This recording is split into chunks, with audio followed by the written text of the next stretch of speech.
to the Woodshed, and today I've got Graham with me. Chap I met just recently, top bloke, can't fault him. So we're just going to have a little chat today and see what he's all about.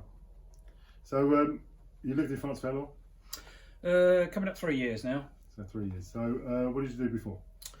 My whole career was in the fire service. In the fire service in the UK, southern part of the country, East Sussex. Okay. I did also work for West Sussex as well, but that was on my days off, if that makes sense. Okay. I was a part-time fireman in West Sussex as well. Okay, right, yeah.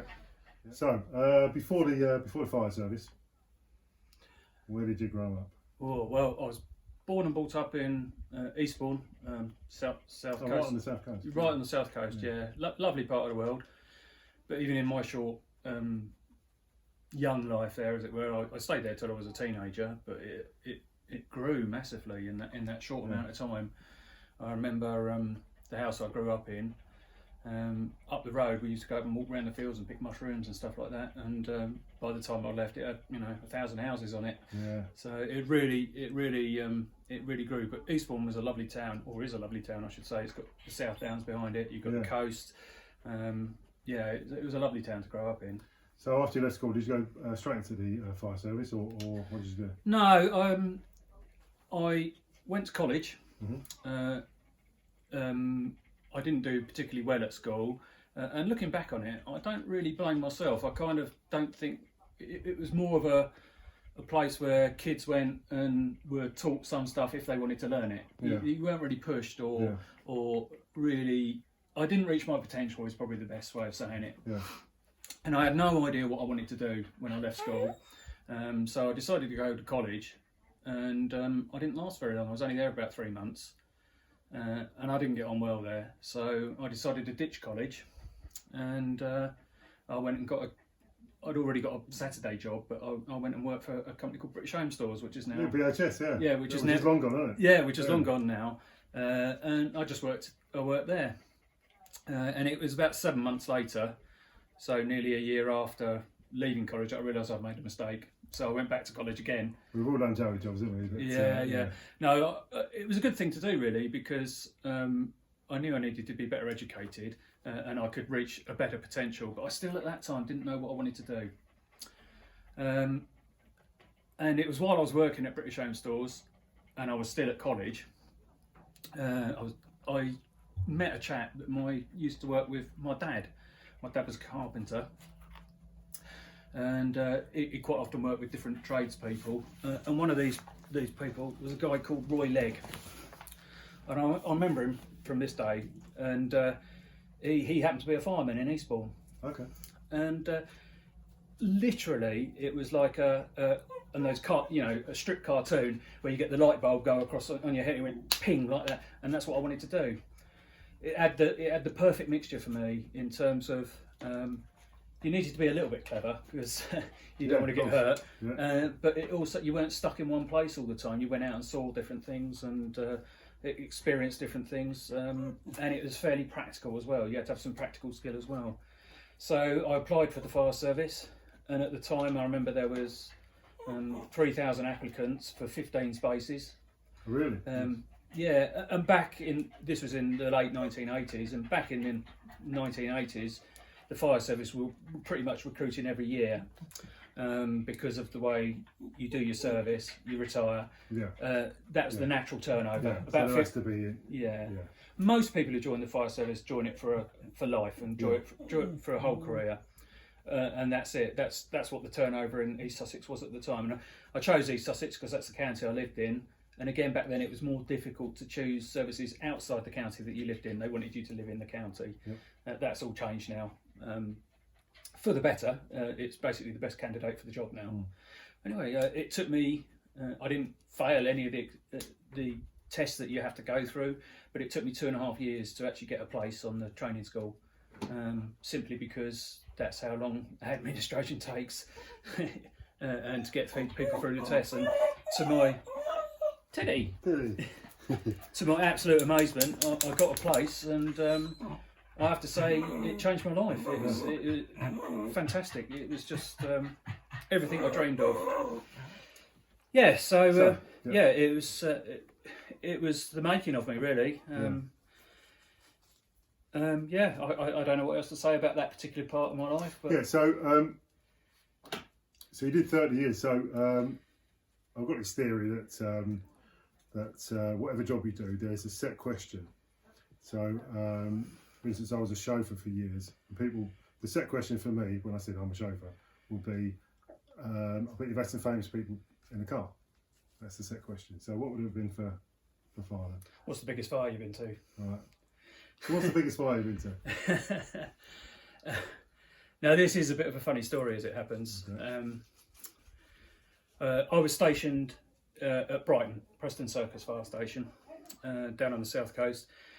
It's the busiest fire station in the county. All right. Certainly was back then, and it's strange how things change. I mean, I can remember during the winter months we'd go out to a chimney fire every night, pretty much, right. Because that's what happened back then.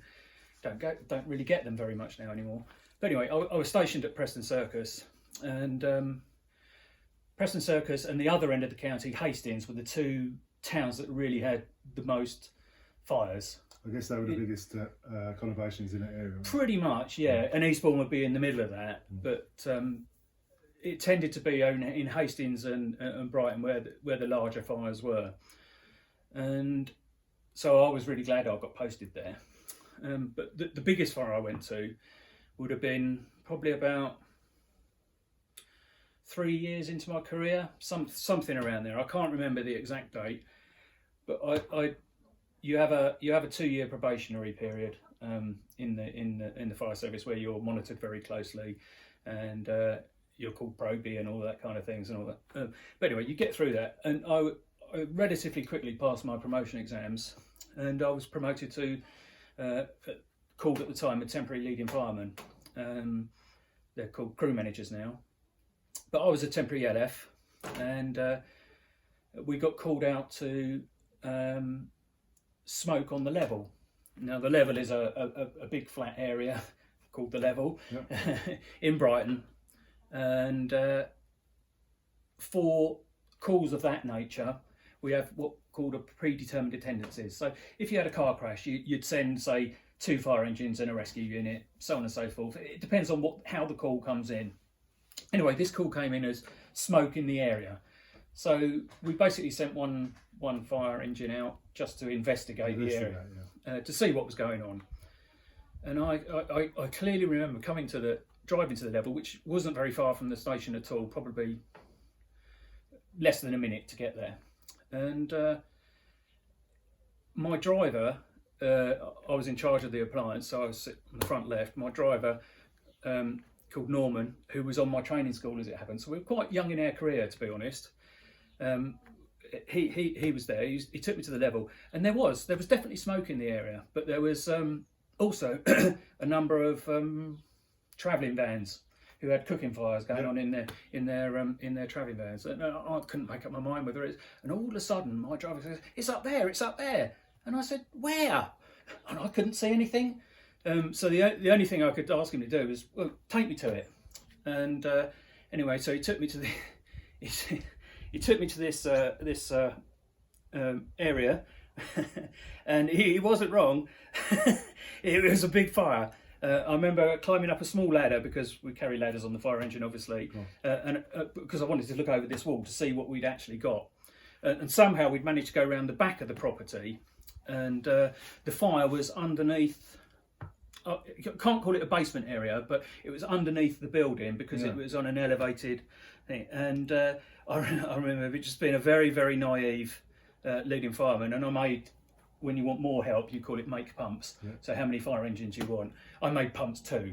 Well, it showed my inexperience, because that turned out to be a 12 pump fire, I think it was in the end, and it was one of the biggest fires I've ever seen. Yeah. It was an abandoned premises called Phoenix Brewery. Okay. And that's the biggest fire I've ever been to. I've been to a few 12 pump incidents, not many, 10 pumps, more of, and so on as you go down the scale, but 12 pumps is quite unusual for a small county. Yeah, I'm sure. And out of all the incidents, that was definitely the biggest fire, and it probably wouldn't have been had I made an earlier call. and right. for more backup. I can never know now. Yeah. I just don't know. Stands down there. Yeah. So cut to 30 years later, you find yourself in France. So tell me about your reasons for choosing France to begin with. I didn't personally choose France. I'd always had a hankering that I would perhaps like to move abroad from living in the UK, but no real firm plans. I did have it in mind that I liked Germany, simply because I have still got family in Germany, Yeah. and when we visit and go on holiday there, I've always liked the orderly nature.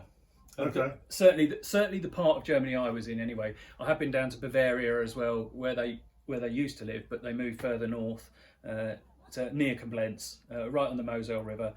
It's a truly beautiful country, and some of the old cities, Würzburg and places like that, they're just lovely. I haven't ever been to the capital, but again, similar to France, but I like all the open spaces they have there. There's lots of trees. There's lots of beautiful scenery, and again, like France, Germany has a population that is not relative to its size like it is in the UK. The UK, you've got a lot of people in a relatively small area. Yeah, definitely. Yeah. Same population in France, but much Four more. times the size. Yeah. Exactly. So anyway, I kept tinkering about with this, and my wife Vanessa, she was keen on the idea as well, but she didn't really particularly like Germany. So we drew up a bucket list of things we would like to see in a property, no matter where it was. Sure. It could be anywhere wherever, but the kind of things we wanted.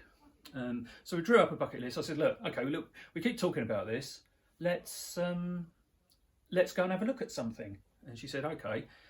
So she went online, did a lot of research. She's very good at that stuff.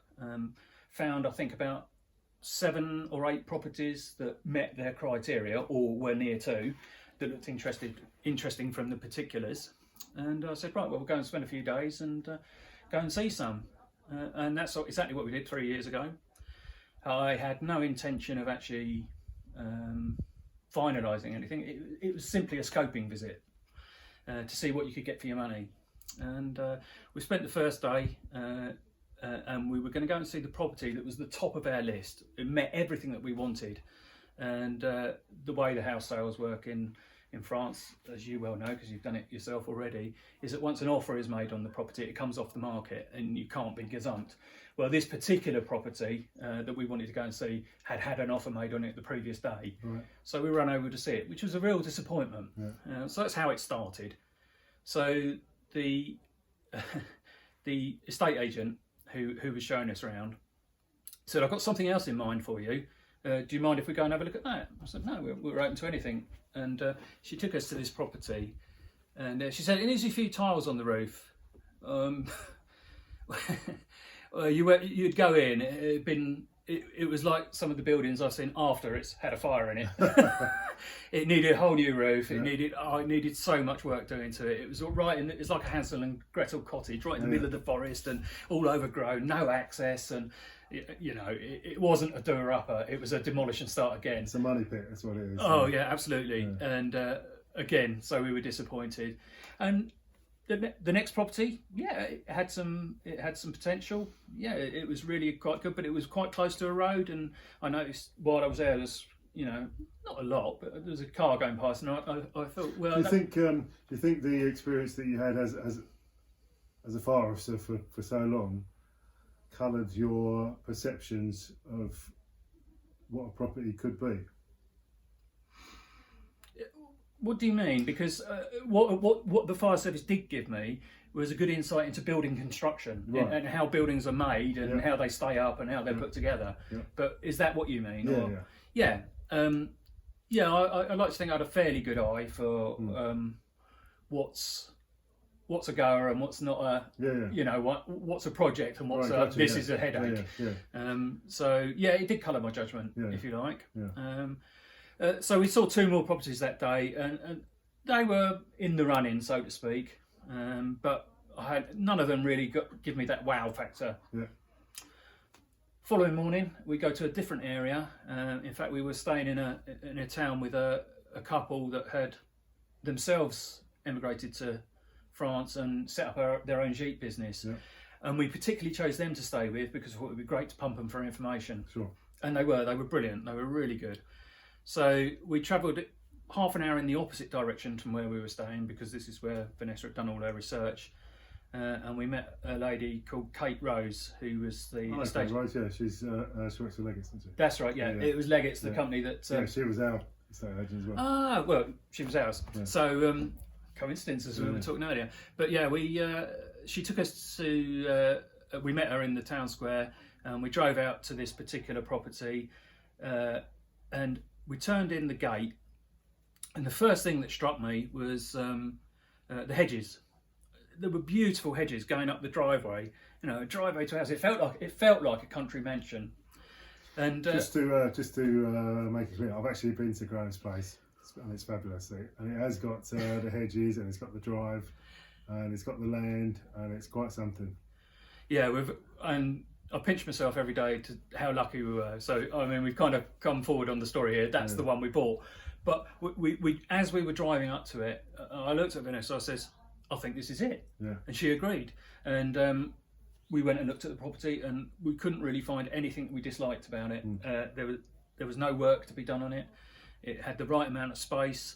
It had quite a few outbuildings that I had in my mind for, man cave and all of those kind of things. And it just everything we wanted. But with obviously my sensible head on, I said, look, we need to walk away from this. Yeah. And have a talk about it, because let's not jump in with both 2 feet. So we took half an hour. Yeah. We did the same thing. We literally we went in. We went and had a walk in one of the nearby forests, and I said, "Look, it's everything we want." Yeah. We happened to know that there were other people interested. There were at least 3 more viewings that day for the same property, and he had just reduced the price by a considerable amount for personal circumstances. He needed to move back to the UK. Yeah.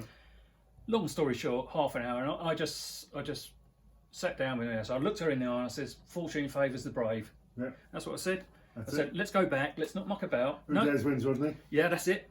Let's not muck about. Let's give him the full asking price and do the. And we really? within good for you. Yeah. Well, bear in mind he had dropped the price already quite a lot, and we thought it was and it is. It was well worth what we paid for it. So we went back, made the offer, shook hands, and 3 months later, because it takes a bit of time to go through the process, we're in the property, and I've never looked back. It's the best decision we have ever made. So is there anything that you miss about the UK? Not many things. There's many more things I like about France than I miss from the UK, and it's very easy to. I don't like this word, but slag off the UK because it's rubbish at this, it's rubbish at that. Look who's in charge, and just put it down all the time. It gave me a place to live. It gave me my career.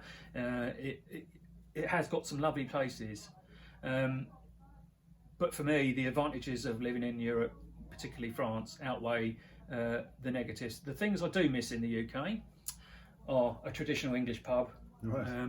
It's nice to be able to just sort of like go out for Sunday lunch somewhere in a local country pub and have a meal and so on. It's just not quite like that over here. No. But there are other ways of benefiting it.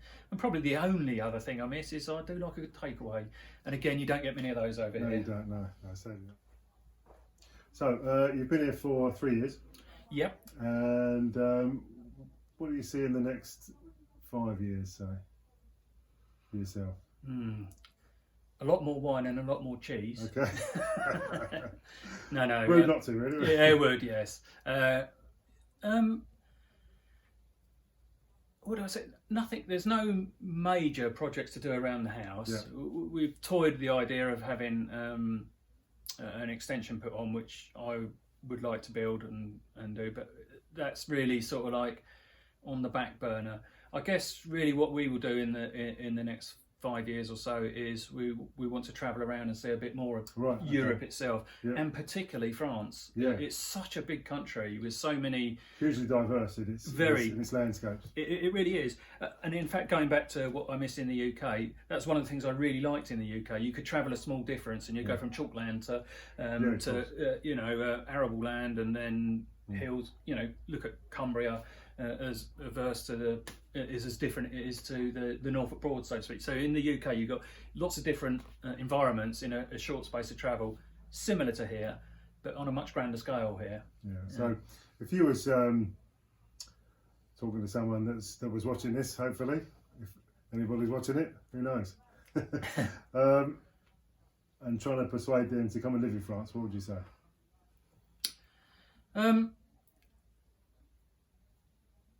In fact, we have had some inquiries from some friends of ours and friends of friends about exactly this. Why did we move to France? Was it a good decision?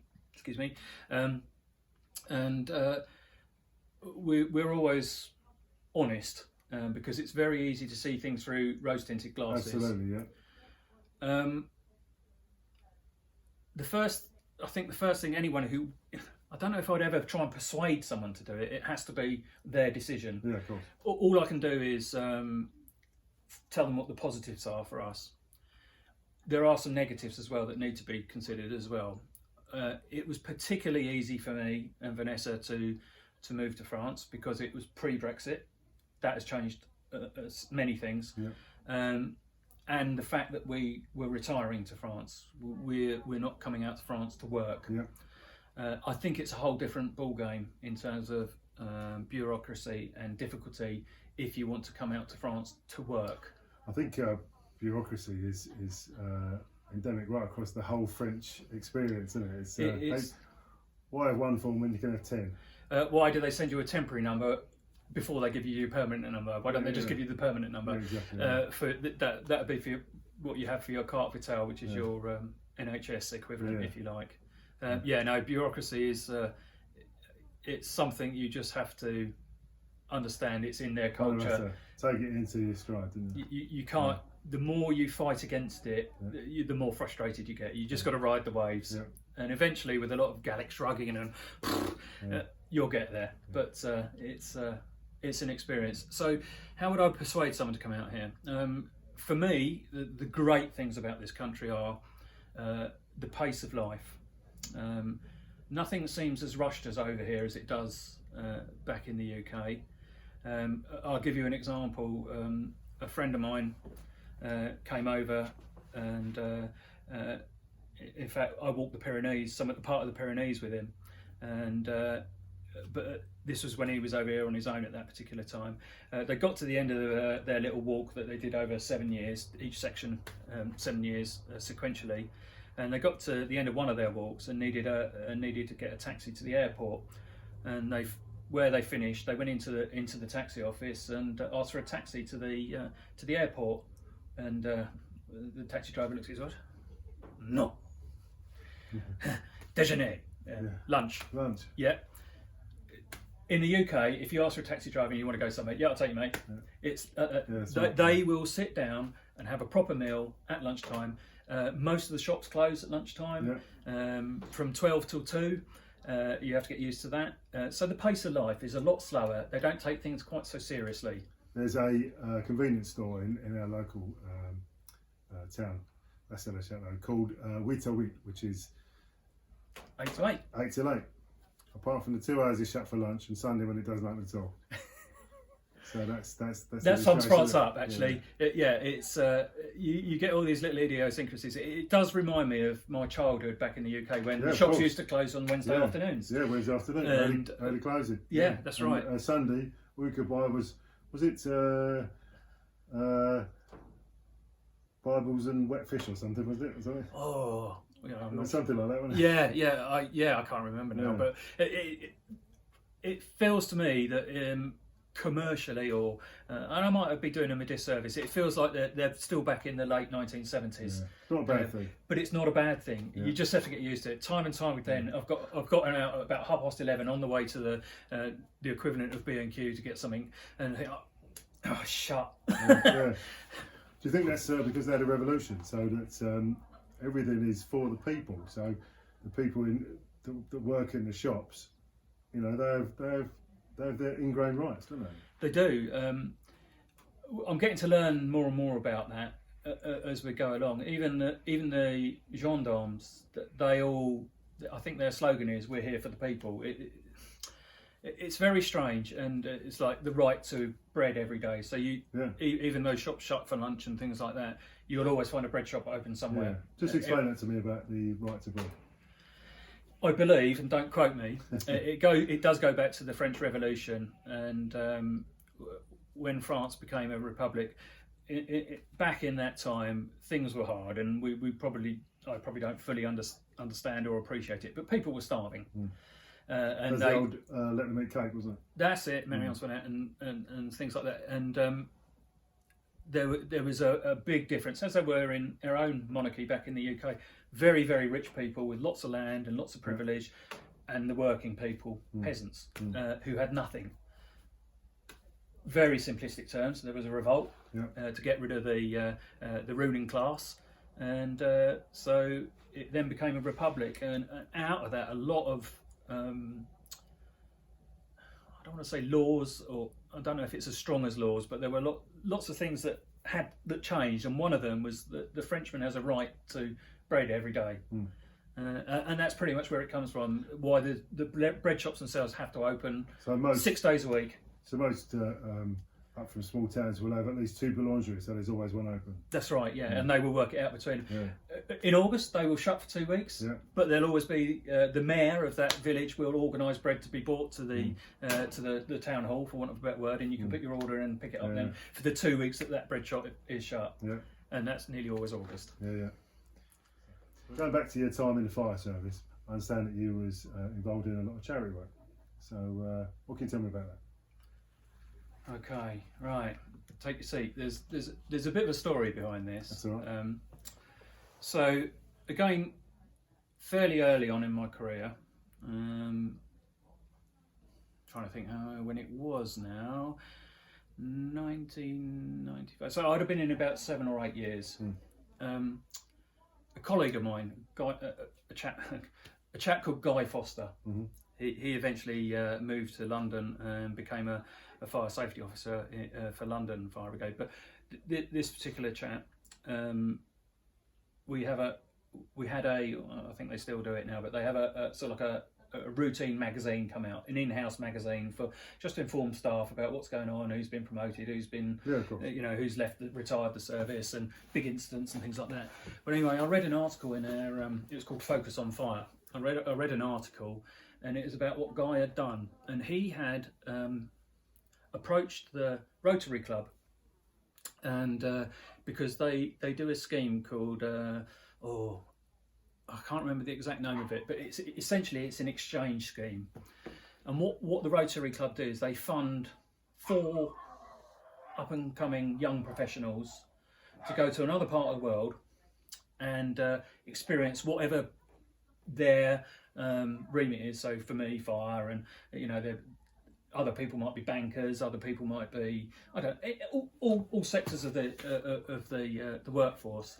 Would go out to another part of the world and do an exchange trip. So they'd spend a number of weeks travelling around that part of the country, giving talks to other Rotarians. The group, it's an international organisation, but during that time they would have to spend 1 or 2 days a week in their own vocation. Well, anyway, Guy went to Peru, and we were talking about Peru earlier before the interview, of course, but. He went out there. I'm pretty sure it was Peru, and I remember being fascinated by this because I'd always had a wanderlust for travel. Right. As a young man, I can remember cycling to Paris once. I just got up one weekend morning and decided I'm going to cycle to Paris. So I did. Times, isn't it? Yeah, I just chucked a tent on the back and off I went. And I got a really good story about that in a minute. But this really inspired me, and I thought this is brilliant. And they did this particular scheme annually.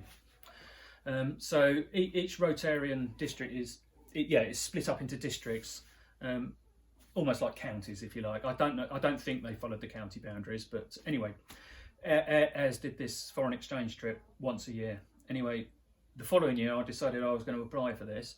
I did, long story short, and I was selected to go as part of a team to go to Southern Africa. And this was in 1995. And there were 4 of us that went, plus the team leader being the Rotarian who would host us. And the great thing about it was that you wouldn't go and stay in hotels. It wasn't a holiday. Mm-hmm. It's like an ambassadorial exchange scheme. You would go along and learn about them as they would learn about you and what you did. And when I went to Southern Africa, we went, and I can't remember what order this was in. I did know that we went to Harare first, the capital. We spent some time down in Bulawayo, the second city, and I also went to, and I happened to have a chance to go and visit a fire engine that East Sussex Fire Brigade had donated at the time, a few years previously, to a very small town called Chinoi in Southern Africa. And I'd made a specific request that I'd like to go and see how they were using our donated appliance. So I got to go around not only Zimbabwe, but I went to Mozambique.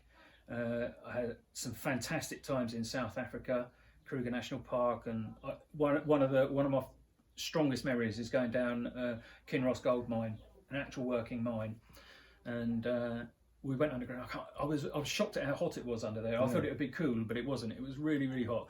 Saw the gold reef, and our hosts brought us back up, and we saw the gold being smelted. I've got some great photos of it literally pouring metal, going down and making the ingots of gold that you see on Bond and things like that. And what struck me was it was all very casual. There were a lot of armed people around. Yeah. They weren't in uniform, but you knew you weren't going to mess with them because they had sidearms and automatic weapons on them. But anyway, he actually got once it cooled down, he got one out of the safe, and he put it on the table, and he said, "If you can pick that up with one hand, you can keep it." Yeah. And this piece of gold back then was worth £250,000. Yeah. And my word, when you see them on telly, just chucking them around like this, nah, it is so heavy. Yeah, oh yeah. But just to say the experiences I had down there, but one of the best experiences I had was going in Bulawayo Fire Station, because I happened to make a visit there, and I felt really honoured. I was a sub-officer at the time, which is equivalent as a watch manager today, and they'd set up this massive display for me in terms of all very neatly lined up chairs, and I met the fire chief there, who was in charge of about, I don't know how many stations in Zimbabwe, but anyway, quite a few, and they put on this massive display for me and had a long chat with them afterwards. It was a real humbling experience. And all the other fire brigades, I went to Petersburg in South Africa. I went to a nuclear power station. That was interesting. We haven't got long enough, really. And I'm digressing a little bit. But that happened in 1995, and that was the seed that then later had been sown and allowed me later to get into some charity work. Now, the charity work I got into with a registered charity called Florian. Now, one of the Florian members is an ex-assistant chief officer who happened to work in East Sussex Fire Brigade as well, but he ended up, I think it was Northamptonshire, he ended up as an assistant chief officer. And this particular gentleman, Bruce Hode, is well known for his memory. He has a fantastic memory, particularly for names. I didn't know Bruce very well, but I'd written a story for this magazine I was talking about my trip to Zimbabwe, and he happened to just walk past me in Lewis Fire Station once, and sort of stopped in his tracks. "Oh, Graham." I said, "Yeah." "Oh, how are you, Bruce?" and all that kind of thing. He says, "Yeah, how do you fancy going to Zimbabwe?" Yeah, it's exactly what. Well, yeah, and what was happening was there was it was the second year that this charity had been approached by Bulawayo Fire Department to have some appliances donated to them, and the work of Florian is non-profit based. it's basically to provide, not just give the equipment and leave them to it, Yeah. but train them in the use of it as well and how to maintain it. So it's not just a one-off gift that runs out and then expires, so to speak. It's so that they can grow and get better at what they do. And Bulawayo at that particular time, bearing in mind Zimbabwe had gone through some very difficult political times with the farm land grabbing and things like that. When it changed from Rhodesia to Zimbabwe. No, it was after that. Yeah. It was after that. But basically, the president at the time, Robert Mugabe, had done a land grab and was ousting a lot of farmers and giving it back to the people, as it were. What that meant